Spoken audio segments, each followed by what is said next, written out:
சசிகலா தமிழக முதலமைச்சராக பொறுப்பேற்பதற்கு தகுதியற்றவர் என்று வெளியாகும் விமர்சனங்களை கருத்தில் கொண்டு மத்திய அரசு அவர் பதவியேற்பதை தாமதப்படுத்துகிறதா என விடுதலை சிறுத்தைகள் கட்சியின் தலைவர் தொல் திருமாவளவன் கேள்வி எழுப்பியிருக்கிறார்.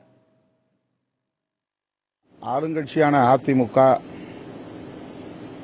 அதனுடைய சட்டமன்ற கட்சி உறுப்பினர்கள் தங்களுக்கான கட்சி தலைவரை தேர்ந்தெடுத்திருக்கிறார்கள். அது அவர்களின் உட்கட்சி விவகாரம், அதில் நாம் தலையிட முடியாது. ஆனால் அவர் முதல்வராக தகுதியற்றவர் என்கிற அடிப்படையில் பொதுவெளியில் சில விமர்சனங்கள் வந்து கொண்டிருக்கின்றன. இந்த விமர்சனங்களை அடிப்படையாக வைத்து பதவியேற்பதில் ஏதேனும் மத்திய அரசு முட்டுக்கட்டை போடுகிறதா என்று விளங்கவில்லை.